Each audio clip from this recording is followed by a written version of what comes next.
Magandang umaga, Pilipinas. Narito ang magiging lagay ng panahon ngayong araw ng Friday, July 10, 2026. Sa kasalukuyan ng ating binabantayang bagyo na si Typhoon Inday na may international name na Bobby kaninang alas 4 ng umaga ay huling namataan sa layong 620 km east ng Basco, Batanes na may lakas ng hangin na umaabot sa 150 km/h mula sa sentro at may pagbugso ng 185 km/h. Kumikilos ito pa northwestward sa bilis na 20 km/h. At yung southwest monsoon naman o yung hanging habagat na nakakaapekto dito sa may Palawan, sa Visayas at Mindanao. At para nga sa magiging track ang intensity forecast nitong si Typhoon Inday, kung makikita po natin patuloy itong kikilos pa northwestward at sa loob ng 24 oras, ang magiging lokasyon po nito ay sa 445 km northeast ng Itbayat, Batanes. At sa araw ng Sabado o bukas, inaasahan naman po itong lalabas ng ating Philippine Area of Responsibility.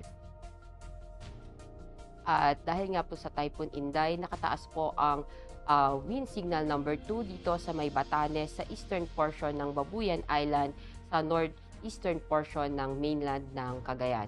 At tropical cyclone wind signal number 1 naman po dito sa may ibang nalalabing bahagi ng Babuyan Island, sa ibang nalalabing bahagi ng mainland ng Cagayan, sa may Isabela, sa may Apayao, sa northern portion ng Abra, sa Kalinga, sa eastern portion ng Mountain Province, sa eastern portion ng Ifugao at sa Ilocos Norte. At para nga sa magiging lagay ng panahon, dahil nga po kay Typhoon Inday, asahan natin yung stormy weather dito sa may Batanes. At sa Cordillera Region naman, sa Ilocos Norte, sa Cagayan, sa Isabela, asahan naman natin yung rain with gusty winds. At sa Bicol Region, sa ibang nalalabing bahagi naman ng Ilocos Region, sa ibang nalalabing bahagi din ng Cagayan Valley, at ibang nalalabing bahagi ng Central Luzon, maging dito sa Quezon, asahan naman natin yung maulap na kalangitan, may mga kalat-kalat na pag-ulan, pagkulog at pagkidlat. At dahil naman sa southwest monsoon o yung habagat, asahan naman natin sa Mimaropa, sa may Western Visayas, sa Negros Island Region, sa may Zambales, sa Bataan, sa Cavite at Batangas, asahan naman natin yung occasional rains. At sa Metro Manila, ibang nalalabing bahagi naman ng Luzon, maging ang ibang nalalabing bahagi naman ng Visayas, asahan din natin yung maulap na kalangitan na may mga kalat-kalat na pag-ulan,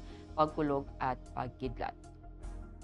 Sa Mindanao naman, dahil sa habagat pa rin, asahan natin dito sa Zamboanga Peninsula, sa Bar MM at Soc Sargon, yung maulap na kalangitan, may mga kalat-kalat na pag-ulan, pagkulog at pagkidlat. Ibang nalalabing bahagi ng Mindanao, asahan natin yung bahagyang maulap hanggang maulap na kalangitan, may mga pulupulong pag-ulan, pagkulog at pagkidlat.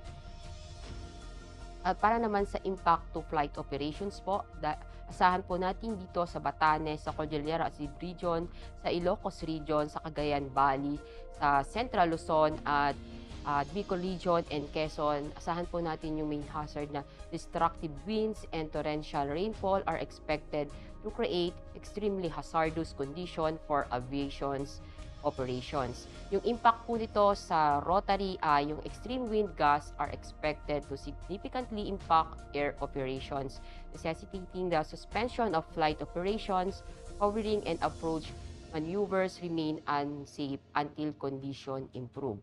Sa peak swing naman po, yung impact nito, yung severe turbulence, near zero visibility are expected to significantly degrade flight safety, potentially resulting in the complete suspension of flight operation and temporary close of affected airports po.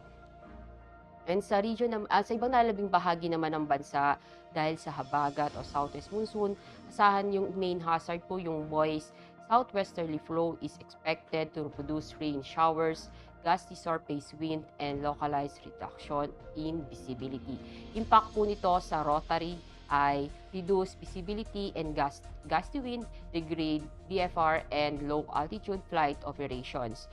Wet helipad increase the risk of ground handling incidents and rotorcraft operations po. Sa peak swing naman, yung low cloud ceiling, turbulence, and wet runway conditions are expected to adversely affect aviation operations, potentially causing flight delays, cancellations, or diversions po.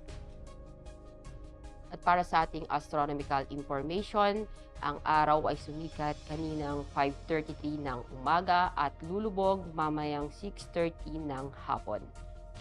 Para sa ating moon illumination, meron tayong 22%. At para manatiling updated sa lagay at taya ng panahon, i-follow lamang ang Air Force Weather Center sa aming mga social media accounts. At yan lamang ang latest update natin sa weather sa ngalan ng aming commanding officer ni si Colonel Hermelino T. Calubiran Jr. POP GSC. Ako si Staff Sergeant Ashley F. Di Maculangan, Philippine Air Force, weather broadcaster ng Air Force Weather Center. Muli, magandang umaga, Pilipinas.